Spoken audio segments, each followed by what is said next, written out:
اللہ کے کلمات کیا ہے؟ کلیمے کا مطلب ہوتا ہے نشانی، سمبل، سائن۔ کلیمہ کا معنی سائن۔ اب اللہ کے سائنس کیا ہے؟ ہر کریشن اللہ کی، اللہ کے وجود پر اس کا سائن، کلمات ربی، کیونکہ اللہ نے ہر چیز کو اپنے کن سے پیدا فرمایا۔ تو کیا پتہ لگا؟ جو اللہ کا کلیمہ ہے وہ اللہ کا سائن ہے، اور کائنات کی ہر شے اور اس شے میں موجود حکمت، اس کی تخلیق کے مراحل، اس کی کریشن کا پروسیس، اس کے پیچھے بیہائنڈ دا سین لاجک، اگر ان تمام چیزوں کو لکھنے بیٹھو، ایک ایک چیز کو، انسان کو کیوں بنایا، انسان کے وجود میں جو آنکھیں کیوں بنائی، کان کیوں بنائے، فنا جانور کو کیوں بنایا، آسمان کو کیوں بنایا، جنات کو کیوں بنایا، درختوں کو کیوں بنایا، نباتات کو کیوں بنایا، پرندوں کی الگ الگ اقسام کیوں بنائی، جانوروں کی الگ الگ اقسام کیوں بنائی، یہ گلیکسیز کا نظام کیوں بنایا، یہ ستاروں کا نظام کیوں بنایا، یہ چاند کیوں بنایا، ایک ایک چیز کی اگر تھیوری لکھنے بیٹھو گے، قل لو کان البحر مدادا لکلمات ربی، اگر اے حبیب کہہ دیجئے لو کان البحر، اگر یہ سارے سمندر ہو جائیں انک مداد لکلمات ربی، تیرے رب کے کلمات کو لکھنے کے لیے، لنفد البحر،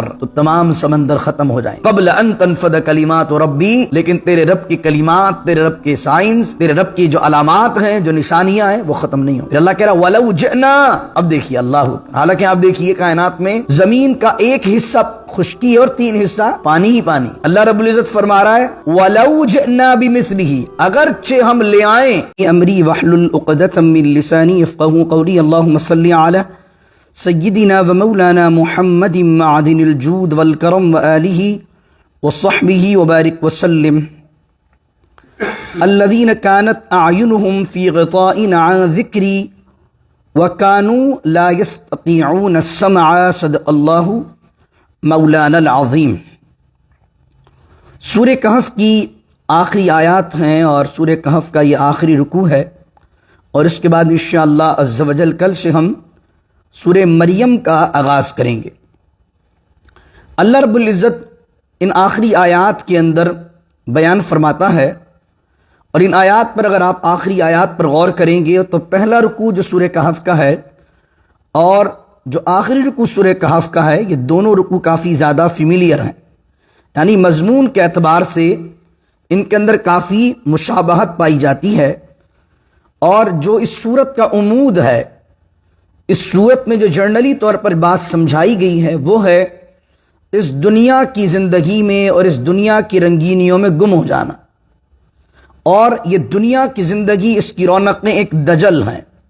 جس طریقے سے ایک بڑا دجال آئے گا کہ جو لوگوں کو گمراہ کرے گا، اس طریقے سے یہ دنیا بھی دجل ہے۔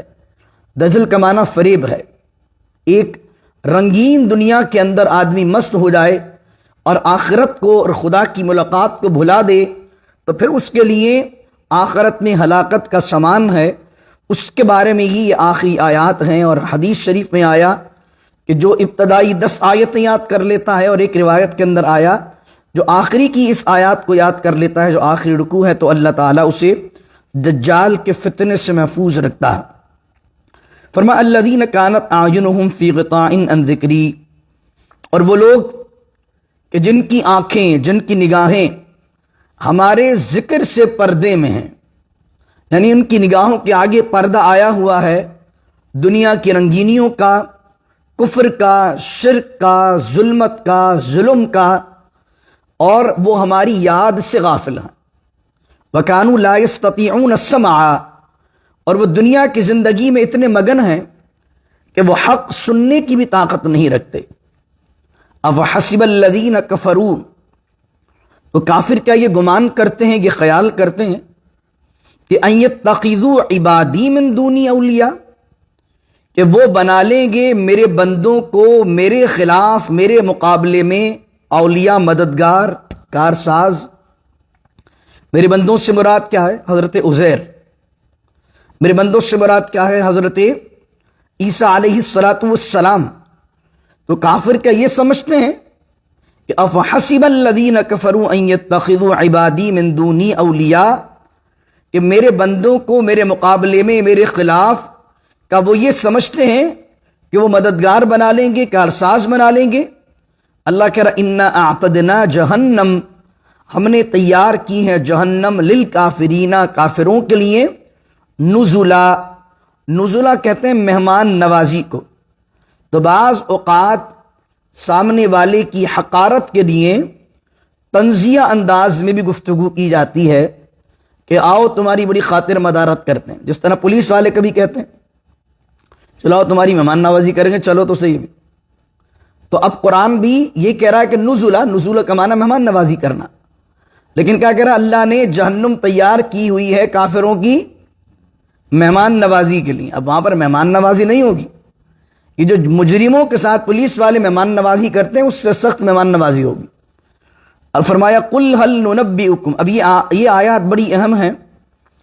قل، اے حبیب فرما دیجئے، هل ننبئکم بالاخسرین اعمالا، فرمایا کیا ہم تمہیں خبر نہ دیں بالاخسرین اعمالا، کون ہے وہ شخص اور کون ہے وہ لوگ جن کے اعمال سب سے زیادہ خسارے میں ہیں۔ بالاخسرین اعمالا، کون ہیں وہ لوگ کہ جن کے اعمال سب سے زیادہ خسارے میں ہیں؟ وہ لوگ کون ہیں؟ الذین ضل سعیہم فی الحیات الدنیا وہم یحسبون انہم یحسنون صنعا۔ اللہ اکبر۔ الذین ضل سعیہم، ان کی ساری کوششیں، ان کی ساری ایفرٹس جو ہیں، الذین ضل، وہ گم ہو گئی ہیں، اور ساری جو ہے وہ ان کی ایفرٹ لگ رہی ہیں کس میں؟ فی الحیات الدنیا، دنیا کی زندگی میں۔ وہم یحسبون انہم یحسنون صنعا، اور وہ اپنے گمان میں، اپنے خیال میں یہ سوچتے ہیں کہ وہ بہت اچھے کام کر رہے ہیں، اور ان کے ظاہری اعمال معاملات کیا ہیں کہ ان کی کوئی نیکی اللہ کی بارگاہ کے اندر قابل قبول نہیں، ان کا کوئی عمل جس کو وہ اچھا سمجھتے ہیں وہ اللہ کی بارگاہ میں قابل قبول نہیں۔ اور بڑی اچھی بات ایک مفسر نے لکھی جو میں پڑھ رہا ہوں آپ کے سامنے، انہوں نے لکھا کہ یہ آیت بنیادی طور پر تو کافروں کے متعلق ہے، لیکن اس سے اشارتاً یہ بھی معلوم ہوا کہ بدکار سے زیادہ بدنصیب وہ نیکوکار ہے جو محنت مشقت اٹھا کر نیکیاں کرے مگر اس کی کوئی نیکی اس کے کام نہ آئے، اور وہ اس دھوکے میں رہے کہ میں نیکوکار ہوں۔ ہم اس سے اللہ تعالیٰ کی پناہ چاہتے ہیں کہ ایک آدمی گناہگار ہے، کم از کم اپنے جرم پر نادم تو ہوگا دل ہی دل میں کہ میں گناہگار ہوں۔ انہوں نے کہا بدکار سے زیادہ بدنصیب وہ نیکوکار ہے کہ جس کی نیکی کا کوئی اجر اللہ کی بارگاہ میں نہ ہو، اس کی نیکی کی کوئی حیثیت نہ ہو، اور وہ پھر بھی گمان کر لے کہ میں نیکوکار ہوں۔ وہ سب سے زیادہ بدنصیب ہے کہ وہ تو اپنے زوم میں زندگی اس نے گزار دی کہ میں نیکوکار ہوں، حالانکہ اللہ کی بارگاہ کے اندر اس کی نیکی کا کوئی اثر نہیں۔ اس کے علاوہ اور بھی جو کفار کے لیے تعبیر کی گئی ہے، الذین ضل سعیہم فی الحیات الدنیا، سب کچھ انہوں نے دنیا کے لیے کیا۔ دنیا کے لیے کیا کیا اور اس کو اچھا بھی سمجھا؟ یعنی کسی کا ایک بزنس ہو، وہ اپنی زندگی میں 10 15 20 سال لگا کے 4 بزنس کر لے، نہ دین اس سے پتا ہو، نہ نماز روزہ اس سے پتا ہو، نہ مرنے کی فکر ہو، نہ آخرت کے اندر اللہ کی بارگاہ میں جواب دینے کی فکر ہو، نہ اللہ پر ایمان ہو، تو اپنے گمان میں تو وہ سمجھے گا کہ میں ایک بہت کامیاب شخص ہوں کہ جس نے ایک فیکٹری سے 100 فیکٹریاں کھڑی کر دی، اپنے گمان میں ہی سمجھے گا، کمپنیز بنا دی، اچھی اچھی گاڑیاں لے لی، سب کچھ اچھا لے لیا۔ تو اللہ کہہ رہا وَهُمْ يَحْسَبُونَ أَنَّهُمْ يُحْسِنُونَ صُنْعًا، کہ جو لوگ گمان کرتے ہیں کہ وہ نیک عمل اچھے کر رہے ہیں لیکن ان کی ساری ایفرٹس انہوں نے دنیا کی زندگی کے لیے لگا دی۔ بالکل اس کو اس طرح سمجھ لیجئے کہ ایک آدمی فری وے، ہائی وے وغیرہ پر جا رہا ہے اور اس نے غلط روٹ کو اختیار کر لیا، ہوگا کیا؟ گاڑی اس کے پاس اچھی ہے، BMW ہے، آڈی ہے، بڑی بڑی گاڑیاں چلا رہا ہے، سبربن چلا رہا ہے، تو اب وہ سمجھے گا کہ گاڑی تو میرے پاس بہت اچھی ہے، اور فری وے پر چلتا جائے گا، گھنٹوں ڈرائیو بھی کر لے گا، روڈ بھی بڑا اچھا بنا ہوا ہے، اس کو لگے گا کہ میں تو بالکل صحیح جا رہا ہوں۔ لیکن جب معاملات ختم ہوں گے، فیول ختم ہو جائے گا گاڑی کا، اور جب وہ پہنچے گا تو وہ منزل جہاں وہ جانا چاہتا تھا وہ منزل نہیں ہے، کیونکہ روڈ ہی اس نے غلط پکڑا، اور وہ یہ سمجھ رہا تھا کہ اچھی گاڑی سے اور مال و دولت کی کثرت سے اور اچھے روڈ بنے ہونے سے شاید منزل بھی وہیں پہنچے گی، نہیں۔ تو یہی معاملہ ان کا ہے جن کی ساری کوششیں دنیا کی زندگی کے لیے ہیں۔ واللہ رب العزت آگے کیا فرماتا اولئک الذین کفروا بآیات ربہم، یہ وہ لوگ ہیں جنہوں نے اپنے رب کی آیات کا کفر کیا۔ حالانکہ یہاں شرک کی بات نہیں ہو رہی، لیکن جو آدمی دنیا ہائے دنیا میں لگا رہتا ہے تو اللہ کہہ رہا اولئک الذین کفروا بآیات ربہم، یہ وہ لوگ ہیں کہ جنہوں نے انکار کیا ہے ہماری آیات کا۔ اور کس چیز کا انکار کیا ہے؟ وَلِقَائِهِ، یہ جملہ بڑا اہم ہے۔ لقاء کا معنی کیا ہوتا ہے؟ ملاقات، میٹ اپ۔ اور انکار کیا ہے انہوں نے ہماری ملاقات کا۔ ملاقات کے کس طرح انکار کیا ہے؟ کہ دنیا میں اتنے مگن ہو جانا کہ اللہ سے ملاقات تمہیں بھاری لگنے لگے، مرنا تمہیں بھاری لگنے لگے، تو اللہ سے ملاقات بھاری لگنے لگی ہے، یہ اس کے انکار کی ایک قسم تو ہے۔ تو دنیا کے اندر مومن کس طرح رہتا ہے؟ دنیا میں مومن رہتا ہے قید خانے کی طرح، اور جب فرشتے اس کی روح کو قبض کرنے آتے ہیں تو فوراً اپنی جسم سے جدا ہو جاتا، اور اپنے جسم سے جدا ہو کر اللہ کی بارگاہ کے اندر اس کی روح ملاقات کرنے چلی جاتی۔ اور جب کافر کی روح قبض کرنے آتے ہیں تو کافر کی روح قبض کرتے ہیں تو کافر اپنے وجود کے اندر ٹھہر جاتا ہے اور مشکل سے نکلتا ہے، تو اس کی روح بڑی مشکل سے قبض ہوتی ہے۔ تو اب جنہوں نے دنیا میں بہت زیادہ معاملات پھیلائے ہوئے ہیں، مختلف پراپرٹیز ہیں، ان کی پیمنٹس آ رہی ہیں، بہت سارے کام شروع کرنے ہیں، بڑے بڑے پروجیکٹ ہیں، تو اب ان کے لیے تو دنیا سے جانا بڑا مشکل ہو جائے گا، کیونکہ انہوں نے تو دنیا کو ایسے جیا ہے جیسے ہمیشہ رہنا، تو اب تو انہیں ٹینشن ہی ہمیشہ رہتی ہے کہ اگر مجھے کچھ ہو گیا تو، اگر مجھے کچھ ہو گیا تو توکل چلا جاتا ہے ایسے لوگوں کا، جن کا مال اور دولت میں ہی دل لگا رہے اور وہ 1 سے 2، 2 سے 3، 3 سے 4، 4 سے 5 کرنے میں لگے رہیں، تو پھر وہ دنیا میں مرنے سے ڈرتے ہیں، حالانکہ ایمان والے بھی ہوتے ہیں ظاہری طور پر۔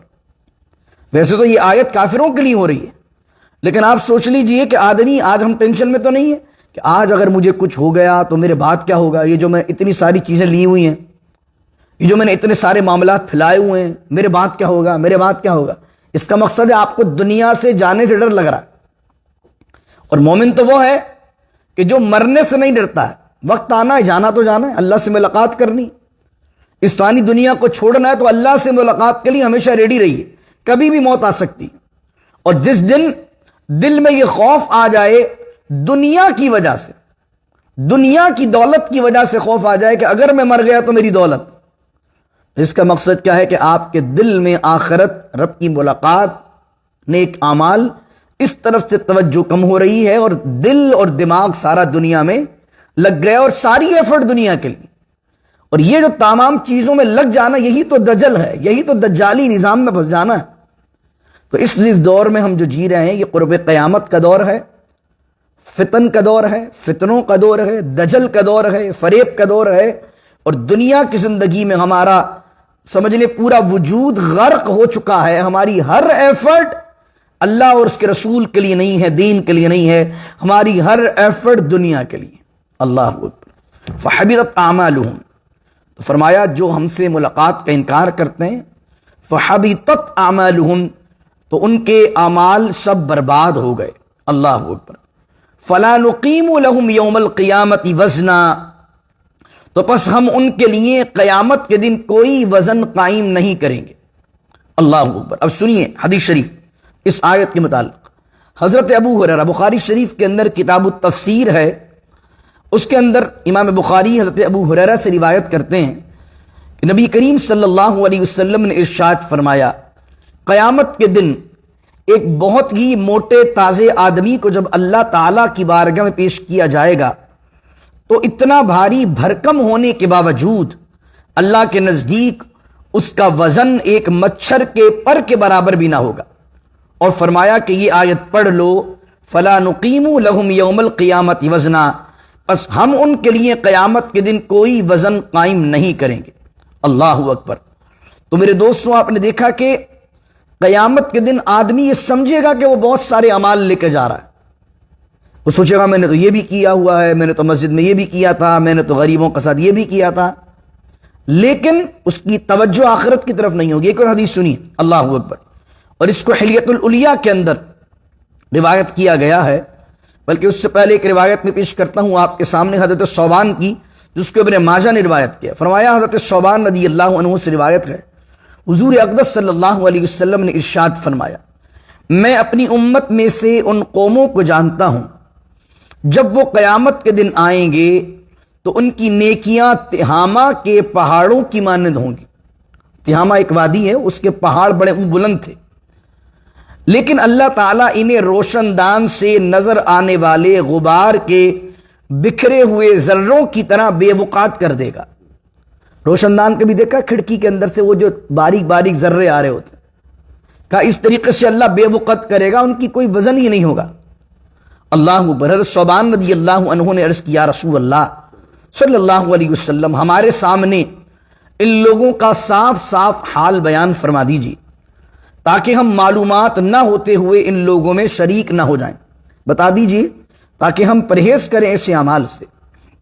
سرکار دو عالم صلی اللہ علیہ وسلم نے ارشاد فرمایا، وہ تمہارے بھائی اور تمہارے ہم قوم ہوں گے، راتوں کو تمہاری طرح عبادت کیا کریں گے، لیکن وہ لوگ تنہائی میں برے اعمال کے، برے افعال کے مرتکب ہوں گے۔ اللہ اکبر۔ ایک اور حدیث سنیے اس متعلق، حضرت ابو حذیفہ رضی اللہ تعالیٰ عنہ کے آزاد کردہ غلام حضرت سالم رضی اللہ عنہ فرماتے ہیں، رسول کریم علیہ السلام نے ارشاد فرمایا، قیامت کے دن کچھ لوگ ایسے آئیں گے کہ ان کے پاس تہامہ کے پہاڑوں کے برابر نیکیاں ہوں گی، یہاں تک کہ جب انہیں لایا جائے گا تو اللہ تعالیٰ ان کے اعمال کو روشن دان سے نظر آنے والے غبار کے ذروں کی طرح بے وقعت کر دے گا، پھر انہیں جہنم میں ڈال دے گا۔ حضرت سالم نے عرض کیا، یا رسول اللہ صلی اللہ علیہ وسلم، میرے ماں باپ آپ پر قربان، یا رسول اللہ ہمیں ان لوگوں کا حال بتا دیجئے۔ ارشاد فرمایا، وہ لوگ نماز پڑھتے ہوں گے، روزے رکھتے ہوں گے، لیکن جب ان کے سامنے کوئی حرام چیز پیش کی جائے تو وہ اس پر کود پڑیں گے اور اللہ تعالیٰ ان کے اعمال باطل فرما دے گا۔ آج ہم کس دور میں جی رہے ہیں؟ کاروبار کے اندر کوئی حلال و حرام کی تمیز نہیں، کاروبار اپنی جگہ حرام کا چل رہا، لیکن میں نماز تو پڑھتا ہوں۔ بھئی حلال اور حرام کی تمہیں تمیز نہیں، اور حرام دیکھ کر تم کود پڑو، اور اگرچہ تم نماز پڑھو، روزہ رکھو، تو تمہارا نماز اور روزہ رکھنا ایک طرف، اور ایک طرف شریعت کے حلال و حرام کی تمیز نہ رکھنا، یہ بڑا جرم ہے۔ تو یہ تم سمجھتے ہو کہ تمہاری یہ رمضان کے عمرے، یہ ہر سال حج پہ چلا جانا، نمازیں پڑھ لینے، سارے کام کر لینا، اور ایک طرف حرام کاری کرتے رہنا، تو یہ جتنے نیک اعمال ہیں، تم یہ سمجھ رہے ہو کہ میرا حج کام آئے گا، میرے رمضان کے عمرے کام آئیں گے، میرے یہ ساری نمازیں کام آ جائیں گی؟ نہیں نہیں، کل قیامت کے دن ان نیک اعمال کا کوئی وزن نہیں ہوگا۔ آخری حدیث پیش کرتا ہوں اس آیت کے متعلق، اور اس کو روایت کیا حضرت امام خازن نے۔ حضرت ابو سعید خدری رضی اللہ عنہ نے فرمایا، قیامت کے دن بعض لوگ ایسے اعمال لائیں گے جو ان کے خیالوں میں مکہ مکرمہ کے پہاڑوں سے زیادہ بڑے ہوں گے، لیکن جب وہ تولے جائیں گے تو ان میں کچھ وزن نہیں ہوگا۔ اللہ اکبر۔ تو کیا پتہ لگا؟ قرآن کہہ رہا فلا نقیم لہم یوم القیامت وزنا، اور ہم قائم نہیں کریں گے ان کے لیے کوئی وزن، کیونکہ اللہ رب العزت فرماتا ہے یہاں یہ بات، اور حضور نے فرمایا ان اللہ لا ينظر صورکم ولا اجسامکم ولکن ينظر الی قلوبکم، کہ اللہ تعالیٰ نہ تمہاری صورتوں کو دیکھتا ہے، نہ تمہارے مالوں کو دیکھتا ہے، نہ تمہارے جسموں کو دیکھتا ہے، ولکن ينظر الی قلوبکم، اللہ تو دیکھتا ہے تمہارے دلوں کو، تمہاری انٹینشن کو دیکھتا ہے۔ تو تم اگر کتنے باڈی بلڈر ہو، مال و دولت دنیا کے دکھاوے کے لیے کچھ نہ خرچ کر رہے ہو، لیکن دل تمہارا صاف نہیں ہے، تو کوئی عمل تمہارا رب کی بارگاہ مقبول نہیں ہوگا۔ فرمایا ذالک جزاؤہم جہنم، اور یہ بدلہ ہے، یہ ان کا بدلہ ہے جہنم، بما کفروا، جنہوں نے کفر کیا، واتخذوا آیاتی ورسلی ہزوا، اور بنا لیا میری آیات کو اور میرے رسولوں کو کھیل تماشا۔ پھر فرمایا ان الذین آمنوا، اب پھر آ گئی بات، آخری آیات ہیں، ان الذین آمنوا وعملوا الصالحات، اور بے شک وہ لوگ جو ایمان لائے، وعملوا الصالحات، اور نیک عمل کیے۔ دیکھیں ایمان کی جب بھی بات آتی ہے تو عمل کی بھی ساتھ آتی ہے، ان الذین آمنوا وعملوا الصالحات، لیکن جو ایمان لائے اور عمل کیے، کانت لہم جنات الفردوسی، ان کے لیے جنات الفردوس ہے، اور کیا ہے؟ نزلہ، پھر وہی لفظ آ گیا ہے نزلہ، یعنی مہمان نوازی کے لیے۔ اب یہاں واقعی مہمان نوازی، اب جنت الفردوس کیا ہے؟ حضور علیہ السلام کے فرامین میں ملتا ہے، اور ہم بھی جب دعا دیتے ہیں کہ میں اللہ گرانٹ یو جنت الفردوس. جنت کا معنی ہے کوئی نہ کوئی گارڈن، لیکن انگلش میں جب آپ فردوس کا ترجمہ کرتے ہیں تو اس کو گارڈن نہیں کہتے، گارڈن آف ہیون نہیں کہیں گے، بلکہ اس کے لیے صحیح ترجمہ ہے پیراڈائز. فردوس کے لیے پیراڈائز یوز ہوتا ہے. امام بخاری کیا لکھتے ہیں، حضرت ابو ہریرہ رضی اللہ عنہ سے روایت ہے، نبی کریم صلی اللہ علیہ وسلم نے ارشاد فرمایا، اللہ تعالیٰ فرماتا ہے کہ میں نے اپنے نیک بندوں کے لیے ایسی نعمتیں تیار کر رکھی ہیں جنہیں نہ کسی آنکھ نے دیکھا ہے، نہ کسی کان نے سنا ہے، اور نہ ہی کسی انسان کے دل پر اس کا خطرہ گزرا ہے. یعنی تم امیجن بھی نہیں کر سکتے، سپوز بھی نہیں کر سکتے جنت کتنی حسین ہے. اور اگر تم چاہو تو حضور فرماتے ہیں یہ آیت پڑھ لو، فَلَا تَعْلَمُ نَفْسٌ مَا أُخْفِيَ لَهُم مِّن قُرَّةِ أَعْيُنٍ، تو کسی جان کو معلوم نہیں کہ وہ آنکھوں کی ٹھنڈک جو ان کے لیے ان کے اعمال کے بدلے میں چھپا رکھی ہے. اللہ اکبر. ایک اور حدیث ہے کتاب الجہاد والسیر کی، امام بخاری نے نقل کیا، تاجدار رسالت صلی اللہ علیہ وسلم نے ارشاد فرمایا، جب اللہ عز و جل سے مانگو تو فردوس مانگو، کیونکہ وہ جنتوں میں سب کے درمیان اور سب سے بلند ہے. یعنی مڈل میں ہے اور مڈل کے ساتھ ساتھ بلند بھی ہے. تو اس سے مراد کیا ہے، جنت کے طبقات کیسے بنے ہوئے، ایسے نہیں ہے فلور پر فلور فلور پر فلور، کیونکہ حضور کا فرمان متوسط ہے فردوس، یعنی مڈل میں ہے اور اس کے علاوہ سب سے بلند بھی ہے. تو جنت کے درجات کیسے بنے ہوئے، اس طرح بنے ہوں گے. اگر حدیث کو دیکھیں تو یہاں سے بھی ایک جا رہا ہے اوپر درجہ اور یہاں سے بھی ایک اوپر درجہ جا رہا ہے. تو یہاں اس کا مڈل جب آئے گا، مڈل بھی ہے اور ٹاپ بھی ہے. سمجھ میں آ رہی ہے بات؟ ایک ہے یہ جنت کا ہونا، 1 2 3 4 ایک فلور وائز ہے. لیکن اگر جنات الفردوس کو اگر آپ امیجن کرنا چاہیں تو یوں سمجھ رہی جنت کے حصے درجات یوں بنے ہوئے، ادھر سے بھی اوپر جا رہا ہے، ادھر سے بھی اوپر جا رہا ہے. تو جیسے ہی مڈ آتا ہے، وہ مڈ جو ہے وہ جنات الفردوس کے اندر کیا ہے، جنات الفردوس کے جو مڈ ہے، وہ مڈ جو ہے وہ سب سے بلند بھی ہے. تو حضور فرماتے ہیں اور اس مڈ پر اس کے اوپر کیا ہے، حضور علیہ السلام فرماتے ہیں اس پر رحمان کا عرش ہے، بلا تشبیہ بلا تمثیل. یعنی یہ جائیے مڈ آ گیا، سب سے بلند ٹاپ پر فردوس، اور فردوس کی جو چھت ہے وہ اللہ کا عرش ہے، اور اسی سے جنت کی نہریں جاری ہوتی. اب آپ سوچ لیجئے یہ فردوس ہے اور فردوس سے نہریں جا رہی ہیں، دونوں طرف سے نہریں جائیں گی تو کہاں آئیں گی؟ سمجھ میں آ رہی بات کو؟ دونوں طرف.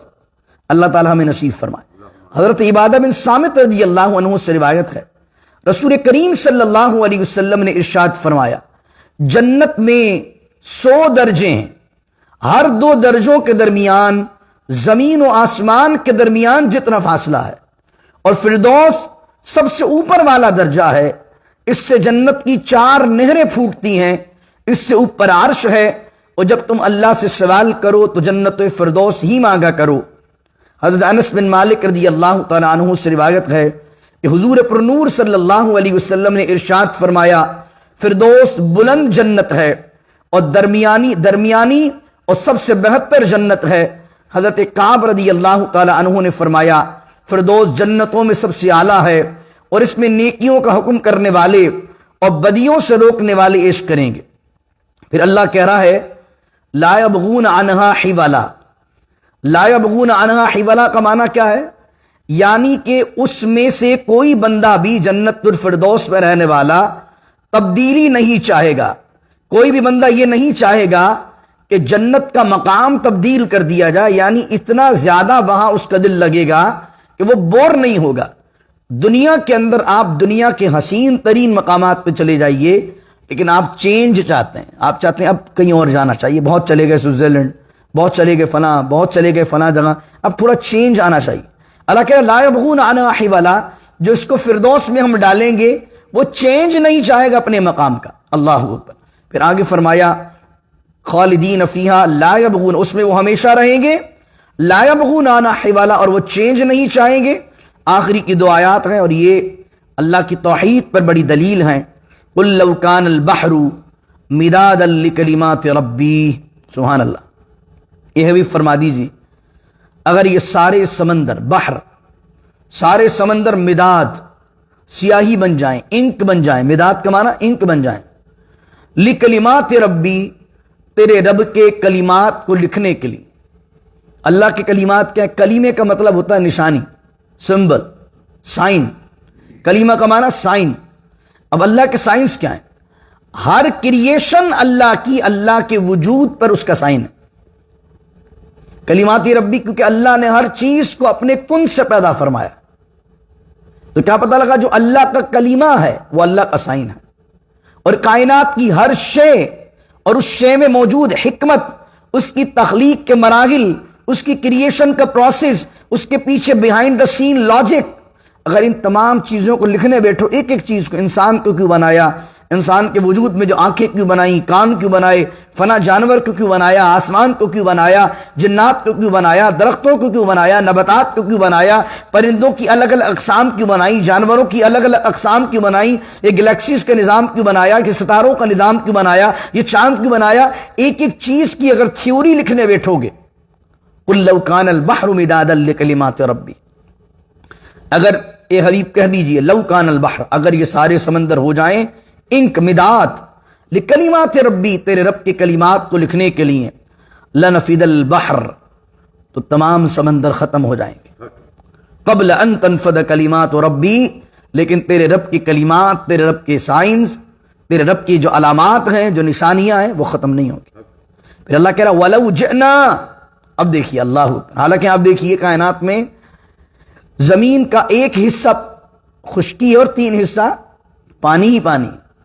اللہ رب العزت فرما رہا ہے وَلَوْ جِئْنَا بِمِثْلِهِ، اگرچہ ہم لے آئیں جتنا پانی موجود ہو، جب یہ سارا پانی ختم ہو جائے اللہ کے کلمات کو لکھنے کے بعد، اگر ہم مدد کرتے ہوئے اتنا ہی پانی اور لے آئیں، تب بھی تیرے رب کے کلمات، اس کی نشانیاں، اس کی علامات، اس کی حکمتیں ختم نہیں ہو سکتی.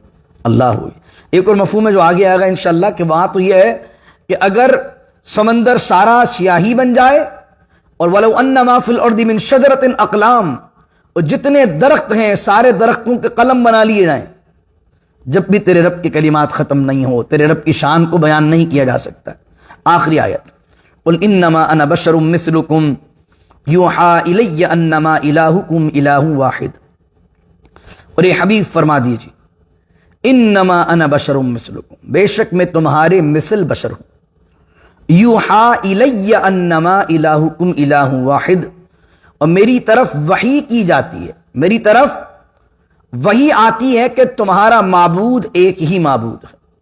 یہ آیت جو ہے وہ رسول اللہ صلی اللہ علیہ وسلم کے نور ہونے کی جب بات کی جاتی ہے تو اس پر رد کرتے ہوئے کچھ لوگ کہتے ہیں کہ نہیں، نور نہیں ہے، بشر ہیں. حالانکہ کبھی بھی نور کا اپوزٹ بشر نہیں ہوتا. بھئی آپ سے کہیں لائٹ، تو لائٹ کا اپوزٹ بناؤ، تو لائٹ کا اپوزٹ کو یہ بنائے گا ہیومن. لائٹ کا اپوزٹ کیا ہوگا؟ ڈارک، اندھیرا. اگر کوئی کہہ رہا حضور نور ہے اور اس کے اپوزٹ میں کوئی کہہ رہا حضور بشر ہے، تو میک سینس کرتی ہے بات. بھائی لائٹ کا اپوزٹ ہوتا ہے ڈارکنیس، تو ہم کہہ رہے ہیں حضور نور ہے اور سامنے والا کہہ رہا نہیں بشر ہے، کہ نہیں ہم کہہ رہے ہیں نور ہے، وہ کہہ رہا نہیں ہیومن ہے. تو بعض اوقات یہ جھگڑے کی بنیاد ہی غلط ہوتی ہے کہ آپ لائٹ کے اپوزٹ میں جو چیز پیش کر رہے ہوتے ہیں وہ اس کی اپوزٹ ہے ہی نہیں. تو رسول اللہ نور کیسے ہیں پہلے سمجھیے. کوئی اگر یہ کہتا ہے کہ صرف حضور نور ہیں، رسول کریم صلی اللہ علیہ وسلم نور ہے، بشر نہیں ہے، وہ کفر کرتا، کیونکہ قرآن حضور کو بشر کہہ رہا. ہمارا عقیدہ اہل سنت کا کیا ہے؟ جیسے کچھ لوگ یہ کہتے ہیں کہ آپ جو اہل سنت والے ہیں وہ کہتے ہیں حضور بشر نہیں ہے، نور ہی نور ہے. یہ غلط عقیدہ ہماری طرف منسوب ہے. عقیدہ کیا؟ عقیدہ یہ کہ رسول اللہ اصلا نور ہے، اور حضور پر لباس جو ہے وہ بشریت کا ہے. بشریت کسے کہتے ہیں؟ قرآن نے انسان بھی استعمال کیا، لیکن قرآن یہ نہیں کہہ رہا اے حبیب کہہ دیجئے قل انما انسان مثلکم. حالانکہ قرآن کے اندر انسان کا لفظ آیا نا، والعصر ان الانسان لفی خسر. بشر کیوں کہا؟ تو جو عربی دان ہے وہ لکھتے ہیں بشر کا معنی ہوتا ہے کھال، جو آپ کے سب سے اوپر جو اسکن ہے نا اس کو کہتے ہیں بشر. تو حضور جان عالم صلی اللہ علیہ وسلم فرما رہے ہیں کہ میں خدا نہیں ہوں. میری اسکن کو تم دیکھ کر اندازہ لگا لو کہ میں ہیومن ہوں، لیکن میرے اندرونی معاملے کو دیکھو گے تو یوحا الیہ، مجھ پر وحی آتی ہے۔ یہ حضور جان عالم صلی اللہ علیہ وسلم جب معجزات دکھا رہے ہیں تو جس طرح عیسائیوں نے حضرت عیسیٰ کے معجزات کو دیکھ کر انہیں خدا کا بیٹا سمجھ لیا، انہیں خدا کا درجہ دے دیا، تو حضور نے پہلے بیان کر دیا، اللہ کہہ رہا ہے انما انا بشر مثلکم، کہہ دیجئے میں تمہاری طرح بشر ہوں۔ تمہاری طرح کس لحاظ سے؟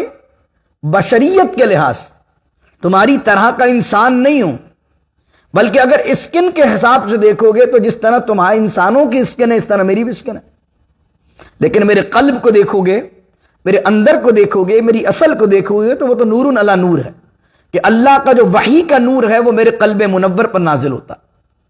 اور اس بنیاد پر کچھ لوگوں نے کہا حضور ہمارے جیسے، کسی نے لکھ دیا حضور ہمارے بڑے بھائی کی طرح ہے، معاذ اللہ ثم معاذ اللہ۔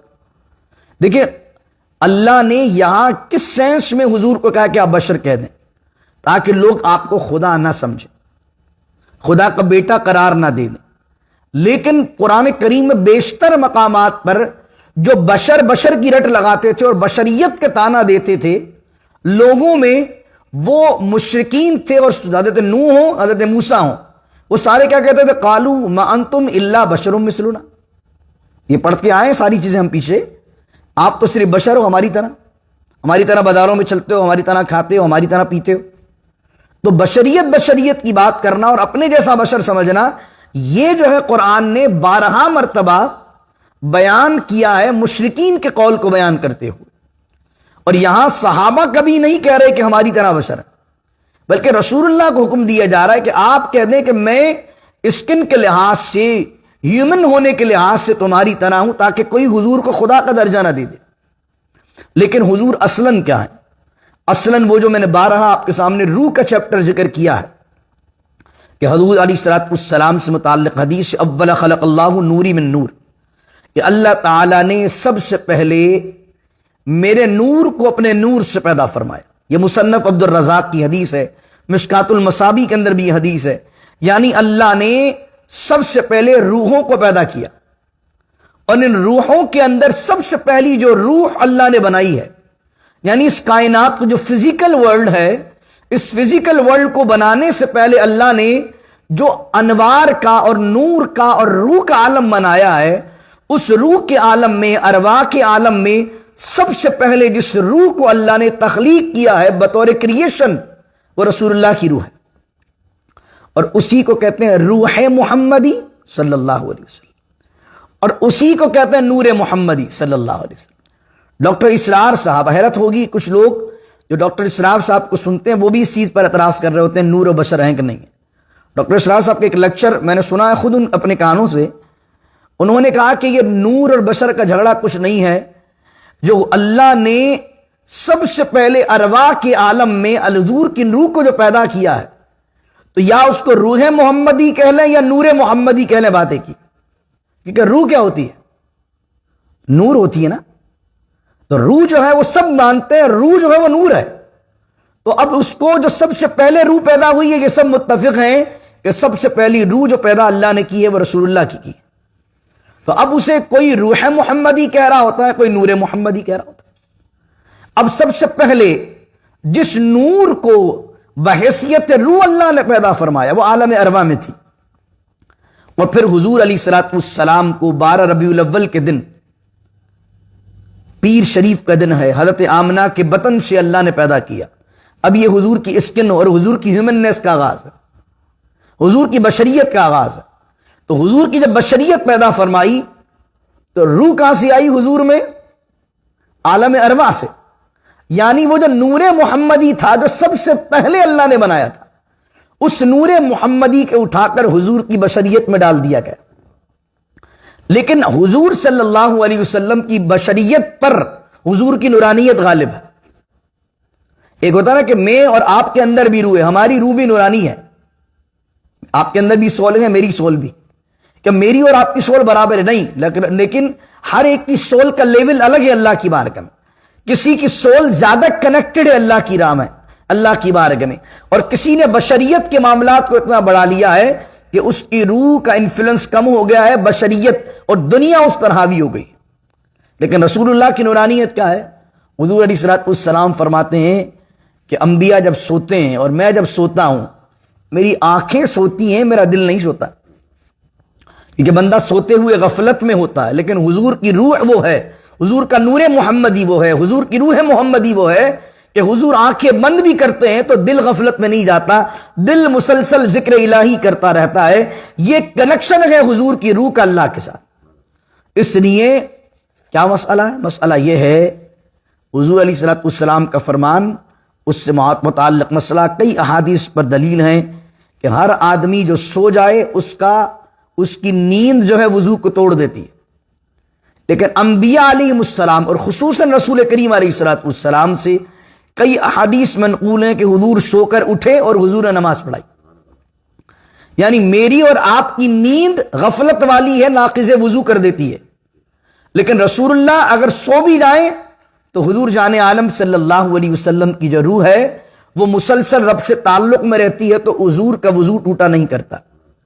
اس کے ساتھ ساتھ دیکھ لیجئے حضور علیہ الصلوۃ والسلام، بخاری شریف کی حدیث ہے، صوم وصال رکھنا ہے، نہ حضور سحری کرتے ہیں نہ افطار کرتے ہیں، پھر اگلے دن کا روزہ، نہ سحری کرتے ہیں نہ افطار کرتے ہیں، پھر اگلے دن کا روزہ۔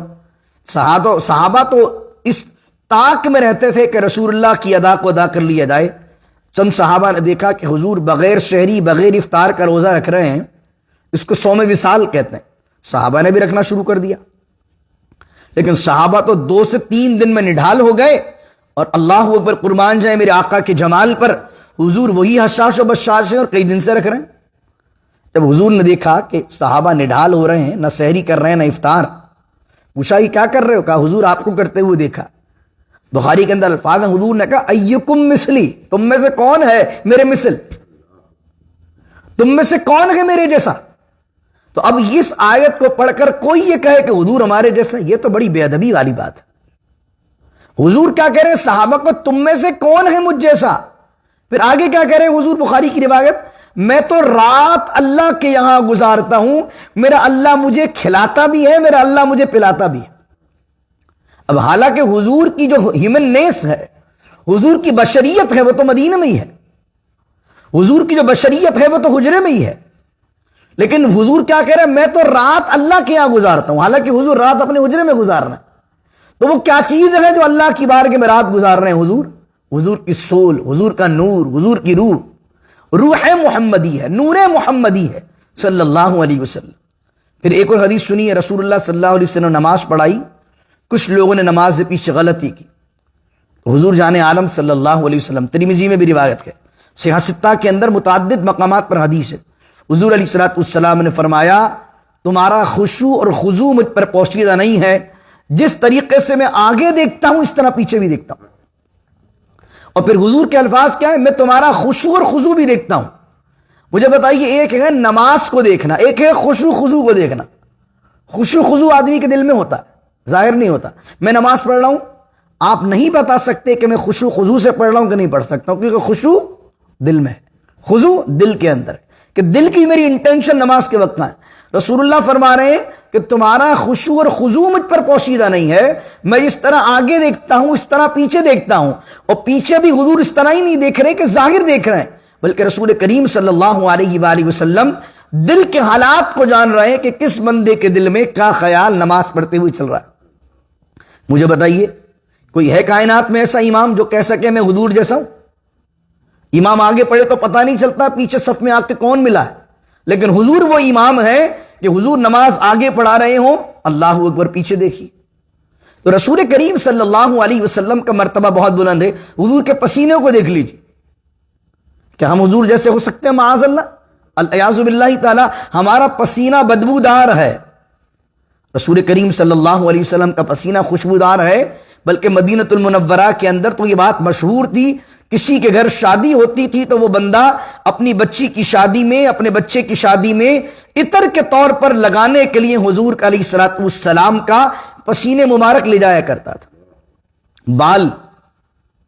بال مبارک۔ اللہ ام سلمہ فرماتی ہیں چاندی کی ڈبیا میرے پاس تھی، میں نے اس میں حضور کے چند منہ مبارک رکھے ہوئے تھے، مدینہ المنورہ میں کوئی بیمار پڑ جاتا، پانی کا باؤل ایک پیالہ میرے پاس بھیجتا جس میں پانی پانی ہوتا، میں حضور علیہ الصلوۃ والسلام کے ان بال مبارک کو، منہ مبارک کو چاندی کی ڈبیا میں سے نکالتی، بال کو نکالتی، اور ان بالوں کو، رسول اللہ صلی اللہ علیہ وسلم کے بالوں کو میں اس باؤل کے پانی میں 3-4 مرتبہ گھماتی اور مریض کو پانی پلا دیتے، اللہ شفا عطا فرماتا۔ کائنات کا کتنے سے بڑا امام ہو، کیا حضور کے بالوں کے برابر ہو سکتا ہے؟ اللہ اکبر۔ یعنی رسول کریم علیہ السلام کی جو بشریت بھی ہے وہ بھی ہماری طرح نہیں۔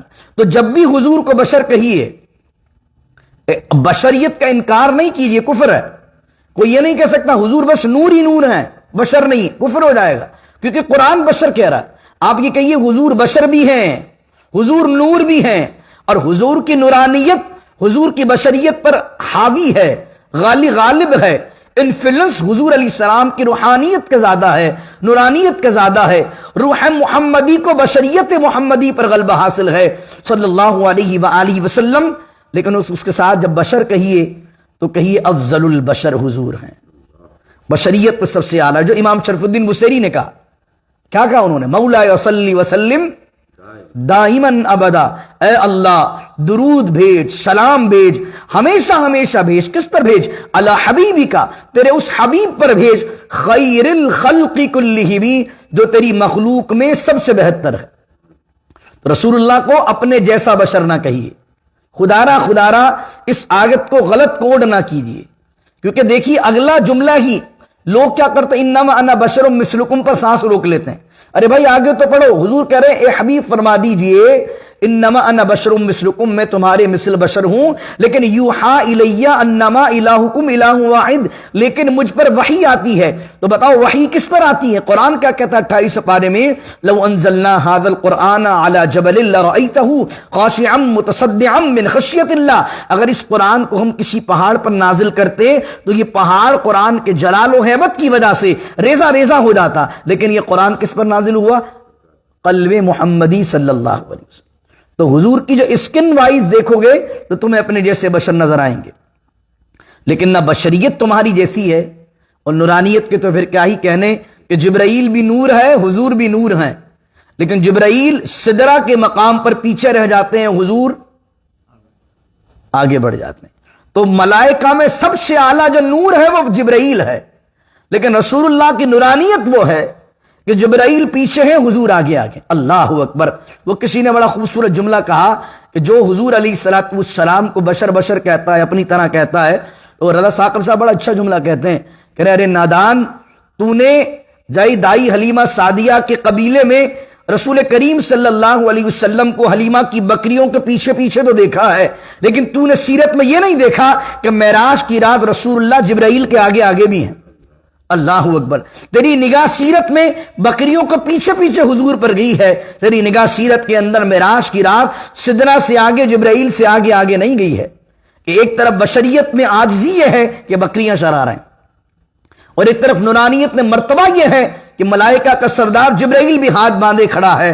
اعظم چشتی کہا کرتے تھے ایسا کوئی محبوب نہ ہوگا نہ کہیں ہے، بیٹا ہے چٹائی پر مگر عرش نشیں ہے، ہر ایک کو میسر کہاں اس در کی غلامی، اس در کا تو دربان بھی جبریل امی ہے۔ جو نورانیت کے اندر ملائکہ کا سردار ہے وہ بھی میرے آقا علیہ الصلوۃ والسلام کا غلام ہے۔ تو میرے دوستوں، میرے پیاروں، یہاں مسئلہ کوئی فرقہ واریت کا نہیں ہے، یہ بات سمجھانا مقصود ہے کہ جو رسول اللہ سے وفادار ہو جاؤ، حضور کا نام لو، تعظیم سے لو، حضور کی بات کرو، ادب سے کرو، حضور کے بارے میں کوئی ایسا جملہ بھی نہ کہو کہ جس کے اندر کوئی بے ادبی کا شائبہ ہو۔ کبھی حضور کو اپنے جیسا نہ کہو، کبھی بھی حضور کو اپنے بڑے بھائی جیسا نہ کہو۔ کوئی حضور علیہ السلام کے لیے ایسا ہلکا جملہ استعمال کرے تو سمجھو وہ امام ادب مصطفیٰ سے واقف نہیں ہے، جو حضور کو اپنے جیسا کہتا ہے۔ حضور کے لیے جب بھی کہو اچھے الفاظ، احمد مصطفیٰ، محمد مصطفیٰ، سرور دو عالم، مالک کون و مکان، اللہ اکبر، اچھے اچھے الفاظ، اچھے اچھے القابات، انگلش کے اندر، اردو میں، میمنی میں، پنجابی میں، جو زبان آپ کو آتی ہے، جب بھی رسول اللہ کا نام لو، ادب سے لو۔ یہی ادب ہے جو ہمارے ترکی کے جو لوگ ہیں، جب رسول اللہ کا نام نامی آتا ہے تو سینے پر ہاتھ رکھ لیتے ہیں، سر کو جھکا دیتے ہیں۔ کیوں جھکاتے ہیں؟ تاکہ سامنے والے کو پتہ لگے اگر وہ کافر ہو کہ یہ مسلمان اپنے نبی کا اتنا ادب کرتے ہیں۔ ارے حضور کی ذات، حضور کی پرسنالٹی تو دور کی بات ہے، مصطفیٰ جان عالم کا نام بھی آتا ہے تو ان کی سرگردنیں جھک جاتی ہیں. اور یہ ہاتھ جو چومتے ہیں ہم، یہ بھی تو ادب مصطفی ہے نا. وہ جو مسند دیلمی میں حدیث نقل کی ہے انہوں نے، من سمیع اسمی فی الاذان فقبل ظفری ابہامیہ ومس علی عینیہ ولم یعم عبدا. فرمایا جو شخص اذان میں میرا نام سنے اور اپنے انگوٹھوں کو چومے، آنکھوں سے لگائے، فرمایا وہ کبھی اندھا نہیں ہوگا. یہ واجب نہیں ہے، یہ کوئی فرض نہیں ہے چومنا. کوئی نہیں چومتا کوئی مسئلہ نہیں. دل پہ ہاتھ رکھو جب مصطفیٰ جان عالم کا نام سنو، انگوٹھوں کو چومو جب حضور علیہ السلام کا نام سنو. اپنے بچوں کو ادب مصطفیٰ سکھاؤ کہ رسول اللہ کی ذات کے بارے میں کبھی بھی بیٹا اپنی اولادوں کو سکھا کے جاؤ، اور خود بھی کبھی بھی کوئی ہلکا جملہ بھی استعمال نہیں کرنا. تو یہاں یہ فرمایا، آخری آیت پڑھ رہا تھا میں، لیکن یہ بات سمجھانا بڑی ضروری تھی، کیونکہ جب آپ نور کی بات کرتے ہیں تو کچھ لوگ بشر لا رہے ہوتے ہیں. تو بشر، پہلی بات تو باٹم لائن یہ ہے کہ نور کا اپوزٹ ڈارکنیس ہے، بشر ہے ہی نہیں. تو میک سینس ہی نہیں کرتی ہے کہ آپ نور کے اپوزٹ میں بشریت کو کھڑا کر دیں. اور ہم یہ کہتے ہیں حضور بشر بھی ہیں اور نور بھی ہیں. پھر فرمایا فمن کان یرجو، آخری لائن، جو امید کرے ملاقات کی، لقاء ربہ، اور جو امید رکھتے ہیں اپنے رب سے ملاقات کی. تو اب ملاقات کی جب امید ہے، اب یہ بھی تمہارے ذہن میں ہے کہ اللہ سے ملنا ہے، اور ایک طرف برے اعمال بھی کر رہے ہو، تو اس کا مقصد تمہیں ملنا نہیں ہے، تم بات غلط کر رہے ہو اور ایمان کچھ اور رکھ رہے ہو.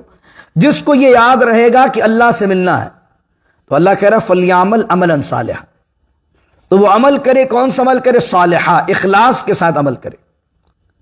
عمل کرے اخلاص کے ساتھ، للہیت کے ساتھ عمل کرے. ولا یشرک بعبادت ربہ احدا، اور شرک نہ کرے میرے بندوں میں سے ربہ، اپنے رب کے ساتھ کسی ایک کو بھی، یعنی اللہ کے ساتھ شریک نہ کرے. توحید پر کام کرے، توحید پر قائم رہے.